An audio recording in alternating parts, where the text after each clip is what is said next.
What's good with the YouTube? You already know Big Flacco with the convict's perspective. I'm gonna smash, dash, and slide on through a little bit of energy, man. Hope everybody's having a productive, positive day. Please hit the like, subscribe, comment, do all things to help support this channel, and hit that bell notification for future fire content. So today, I'm gonna be discussing about a news article that came out about a couple days ago, and some information that I was able to gather about Elmwood Correctional Facility, which is the county jail for Santa Clara County. For those of you that are not familiar with Northern California or the Bay Area, Santa Clara County Jail is in San Jose, is the big city from there. And they have two jails over there. They have the new jail. They have three jails. The new jail, which is new, it's like a tower. The old jail, which is right next to it, and then they have Elmwood facility, which is in Milpitas. Elmwood's more. They have the farm, lower custody, and they also have medium security prison, basically dorm living. So recently, they had in 1 week they had 13 fentanyl overdoses. 13. Okay. It all started with two inmates that were complaining about not being able to breathe and acting, showing signs that they were exposed to some type of foreign element like fentanyl. They had to retrieve their Narcan and give these individual Narcan to bring them back to life.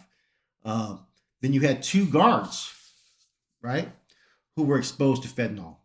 Okay. Two medical staff, and then 9 other inmates, all within 1 week. And the reason why they were able to confirm that this was fentanyl was through toxicology reports that fentanyl was in their blood system.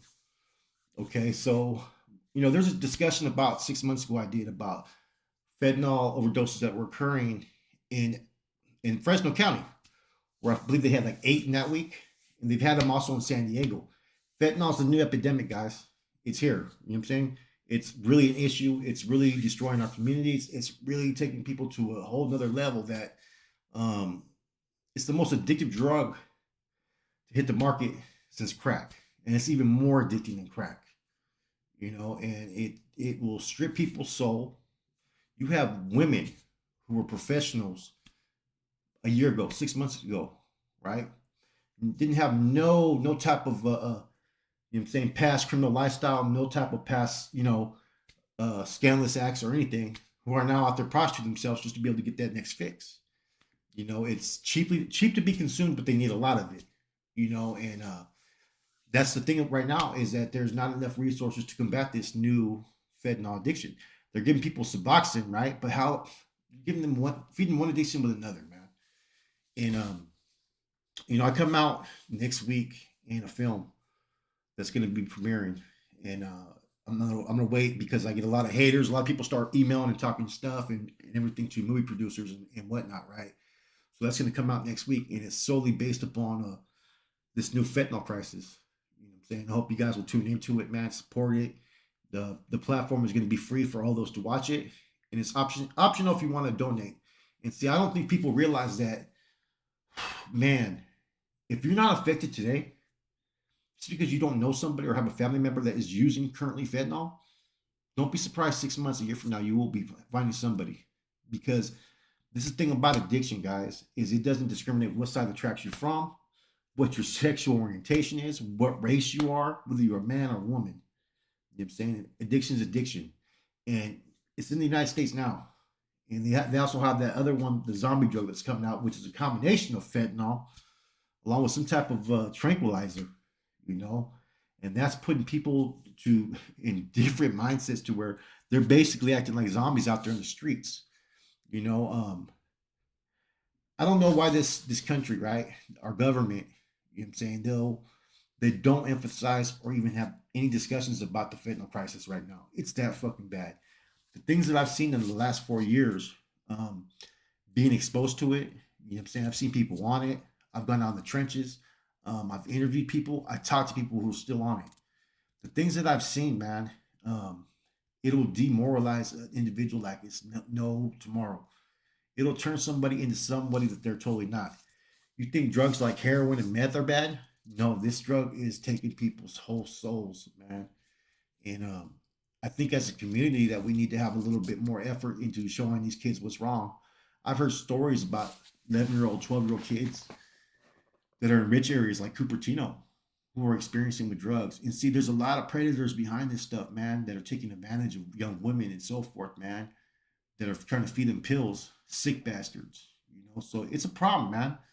You know, it's not a problem that we can overlook at and just say, well, they're a junkie, they're this and that. Nah, it's a lot bigger than that, guys.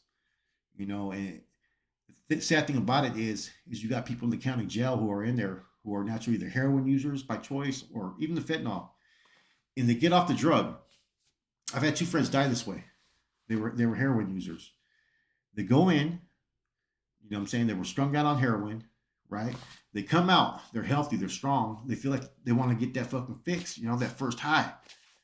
They go do it. They think they could use at the level that they were using before. Next thing you know, they die. I've had two individuals, man. You know what I'm saying? And both young, both had kids, both had mothers. You know what I'm saying? So as a community, as a public, man, we have to um, really take heed to what's going on out there, man. You know what I'm saying? It's a drug that nobody can control at this time, and they don't have any solutions for it. It's easy to manufacture. A lot of it's coming through China. The ingredients to then, assemble it. They send it in sometimes counterfeit pill form. They put it in all the drugs that people are using, even marijuana. They're putting it in there. Um, and now you have the raw fentanyl too out there. That looks almost like cocaine.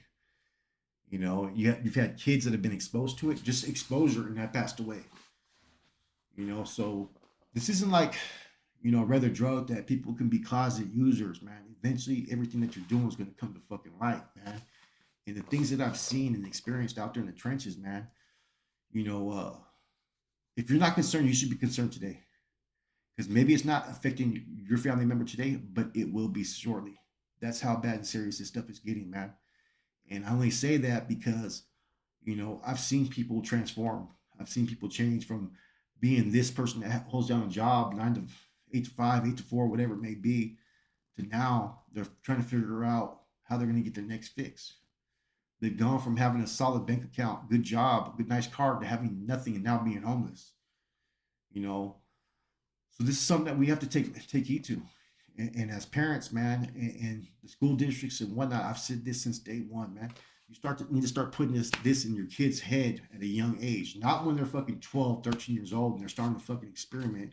Because sometimes kids nowadays are experimenting as young as 8 years old.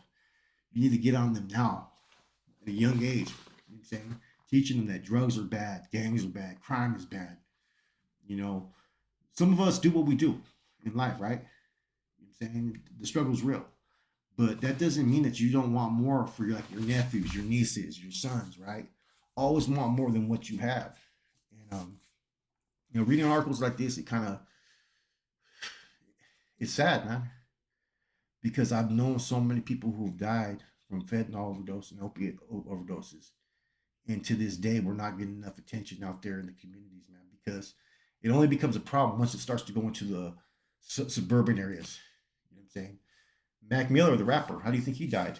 He thought he was getting some Percocet pills, but they were counterfeit with fucking fentanyl. That's how dangerous it is. You may be thinking you're getting an M30 Percocet. You pop that thing, next thing you know, you're dead because it was a counterfeit pill that came from fucking wherever that wasn't a Percocet, was something with fentanyl, food color, and all kinds of things, man. Because nowadays they have pill pressers, and you can make your own pills, you know. And so, as parents, man, don't be one that's going to sit there and be out there saying, "Oh, I didn't know any better." Nah, there's channels like myself that are going to sit there and tell you the real. They're going to keep it raw. And these are only suggestions, man. What you do as a parent, as a uncle, as an aunt, as a grandparent, that's up to you, man. Only you know the choices you make to make an impact in someone's life. But my suggestion, have those talks early, you know, because what I've gone through and what other people have gone through with their struggles, I wouldn't want anybody to go through it, man. I hope that makes sense. With that said, it's your boy Flacco. Stay tuned next week. I'll be dropping information and link to the movie I'm in. I'm gone.